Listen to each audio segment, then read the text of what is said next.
Dude, good to meet you. What's going on? We finally meet. First time? Holy crap, this is nuts, bro. It's the real deal, baby. Yeah. BDH.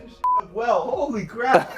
Throw all this shit on. I have a car in New York and look at this thing. That's the reaction I wanted, you know? Yeah. If you don't walk into the BDH and you're not impressed, then we didn't do it right. We got a special guest all the way in from New York City. The man, the myth, the legend. I've wanted to see this place since the minute I saw you post about it, and holy shit, it did not disappoint. I loved your reaction this morning. You walked in, you said, wow, it's so big. That's a direct what quote, she words said. from my mouth. Lucky to be trading here. Thanks for having me. Market is open. I heard your little bell over there. We're live, the Thinkorswim bell. Thinkorswim bell. Right now, what, you're number 6 on Top Step's leaderboard. Yes, I'm number 6. Funded trader, live funded. I think you're funded as I saw Matt was saying you're doing pretty good at My Funded Futures live as well. I believe I have the longest lasting live account Ooh. at My Funded Futures Really? history. I could be wrong on that. I got it a little over 6 months ago, and it has gone from a $20,000 starting balance to $135,000 now, trading 1 to 2 contracts. Well, So it's, leave some money for the rest of us, bro. I try to avoid things that put me on tilt. What has put me on tilt a lot in the past is having like specific, I only enter after the first this, I only do this, and then I miss a trade that I realistically should have taken, you know? Yeah. This year in payouts I've taken, so I'm up 126 on props, and then I'm up 82 on my trade station, and I've taken that all out. Yeah. I actually had the big winning day on my trade station, traded for one more day, and then this market started to go this volatile, and I was like, I'm withdrawing every single dime of it. You know what's crazy is I got moved into the Tradeify live account. I went 30 days straight in the sim funded, right? Yeah. Ever since I got moved into a live account,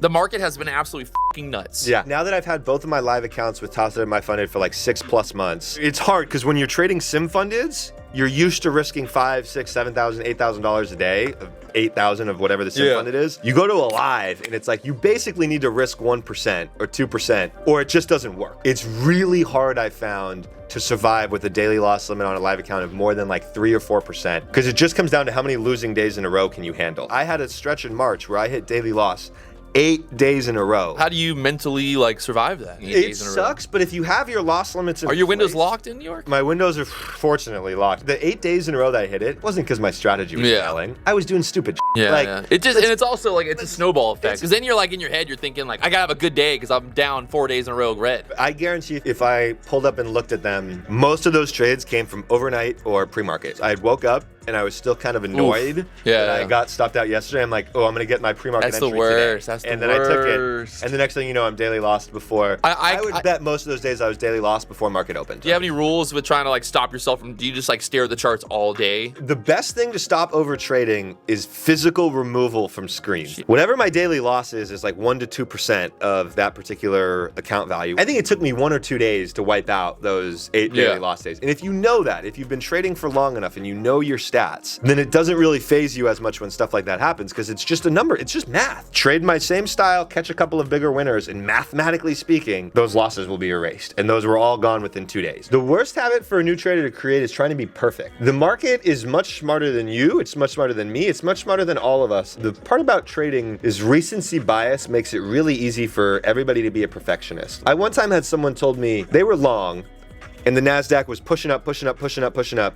And then it sold off 30 points, and then they exited. Granted, they caught like a 200-point winner. Genuinely, they were like, man, I screwed up. And I'm like, you gave back 30 points off the highs. Like, that's not that much, 1. 2, you were trying to hold for more. So like the message that I had to them, I was like, you're trying to be perfect right now. If you're trying to be perfect, you're gonna fail, you're gonna lose. Nobody is a perfect trader. I think you took a profit and then it goes higher. Yeah. And all you start thinking about is like, I could have made more. But it's also like, no, you entered a trade, you took your 30 points, and then it went 70 points. Yeah. But it's like you identified a setup that you knew would give you a very high probability of getting 30 points. Yep. These contracts we trade are called minis for a reason. Full-size lots are significantly bigger. Back in the day when they had the full-size NASDAQ, no one really trades them anymore. It was like, I think 2,000. Something like that. Yeah, $10,000. It was 10x larger. It's 10x larger than what it currently is. The one famous like gambler floor trader back in the day, and he's like, when you're hot, you just gotta keep putting it on. And he talked about one trade. He was like, the market was crashing. He starts buying.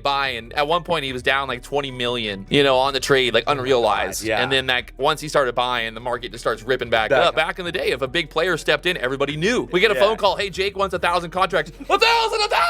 And then it's a buying spree because now everyone knows the big player. And it was funny because I talked to a floor broker recently about it, and they said that the actual locals and all the guys that were moving the market, the best traders were not on the top step, right? The guys on the top step were like institutional traders. They were the big banks, the big firms, and everyone was looking for them and being like, hey, the guy on the top of the step is signaling for 1,000 contracts trying to get long here, so I'm going to start buying. We're in an era now where it's truly night and day relative to what we used to have in the markets. Yeah. I went to the New York Stock Exchange, but it was funny because I was like asking different floor brokers about whatever they're trading and stuff, and he was like, yeah, I got to buy 100,000 shares of this stock. And I was like, well, what's your strategy? He goes, oh, I use an algorithm. Every time the stock gets close to the VWAP, it buys like 10,000. They don't want to just go put a market order for 100,000 shares and move the stock because, you know, their client is like, hey, give me the best average fill. Think about if you're right, how much you're going to make. Try not to, but yes, that gets in your head. You know, it's always those fucking trades where you're like, man, I'm going to make so much money on this trade, and then it never. And then, no, it doesn't. No. Yeah. That was like Monday. And I was like, I'm going to go trade at 3 o'clock in the morning. It'll be so fun. Market's going to be dumped. And then it went sideways all morning. And then nothing. And you're like, wait. Bring the trade that would make you get out automatically or no? No, I'm letting it hit the stop, I think. Yeah. I'm so you're not like sitting there watching every little minute candle and be like, oh God, I got to get out. This candle's got a wick on the bottom. Try not to watch every minute of every candle, but I end up doing that. But I do my best not to let that move me out of a position. You trading minis or micros? Minis. How many? 2. I got 5. 5 for the bonus, baby. We're doing it. Woo! I've never been this excited my whole life. I would like you on 5 minis to capture 200 points. If we can do that, that'd be sweet. Yeah. Chad, I'm scared. Honest to God, I would like If I get 200 points right here, I'll take my clothes off. All right, well then I need you to hold for a few minutes because I'm pretty sure we're going. Why? I mean, I don't know, man. I'm just gonna take my clothes off. Don't be like this guy when you grow up. Take those profits. We're right now at the VWAP here. No, wait, don't you want to be like this? This trade is working in my favor. What do I want to keep happening in order for me to continue to feel that way, right? The opening range low, the 15-minute low at 8059, right? So if I'm somebody who's short, what I don't want is that previous low of day to hold because then all of a sudden the scenario changes, right? So now I'm not trailing my stop over that. I'm watching that 80. I'm up 100 points right now. Yeah, I'm happy for you. Let's get 200. I hate this. There's no fucking way in hell I would ever be holding this still if he wasn't here. We're up 21,000 currently. I mean, this is probably gonna be my biggest day with Take Profit Trader in a long time. So, by the way, Chad, I was already up about, I think, 12,000 on the day. Not all credit can go to No.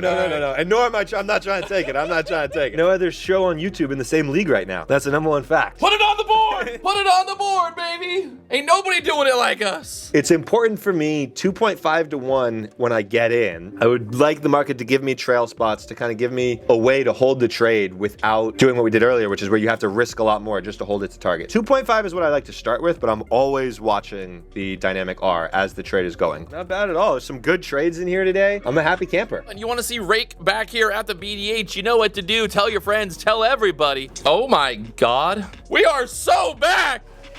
What the was that?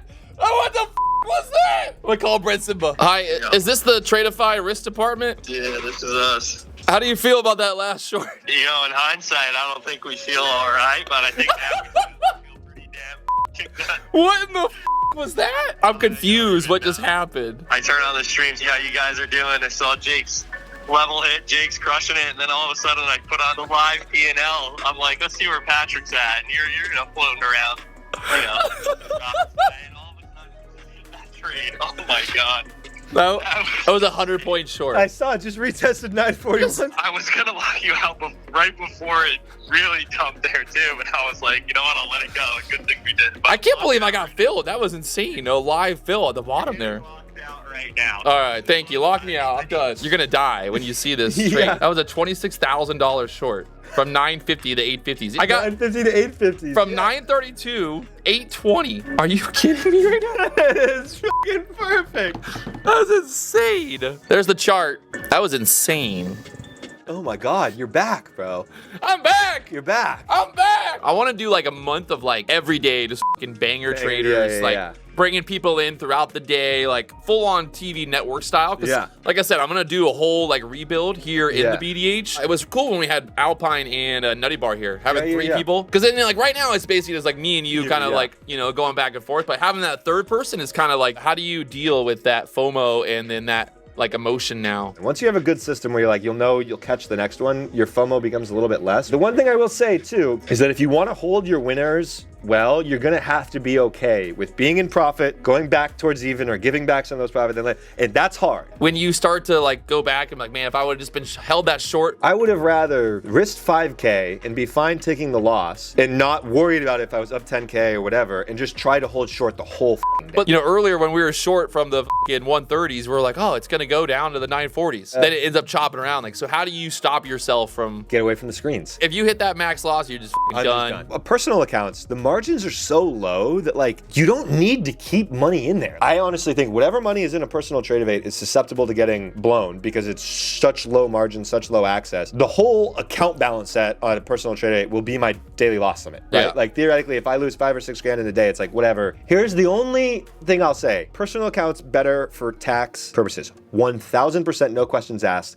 Except you are taxed the minute you make any money on a personal account. I made a bunch of money, drew it all. Doesn't matter if I withdrew it or not. Yeah. I was taxed on it the minute I was done trading it. My toss up in my MyFunded Futures live account, I'm not taxed till I To get a withdraw. payout, yeah. So theoretically, it's a tax-free little haven for me at the moment until I take the a payout. payout. Absolutely more positive benefits to trading a personal account, but if you are looking at what could be a benefit to a prop firm live account, it's that it's tax-free until you withdraw. Keep cash flowing into them, and then whenever I need money, take 10 grand out. Yeah, I'll pay the taxes on the 10 grand. Yeah, I'll pay a profit split. I'm not taxed before that, and I can control when it comes. I don't think I've heard anyone talk about that idea. No, that's the only reason that, in my opinion, that's the only reason that it makes sense. I'm not saying you're not paying more. You are paying more. You're controlling the when. Absolutely insane day here. How you feeling? I'm feeling great. I'm very, very grateful for everybody who stuck around this long. You have crazy dedicated audience to stick around. And They're here every day. There was 1,000 people waiting for us to go live. You're a ton of fun, bro. This was really fun. All right, I'll see you guys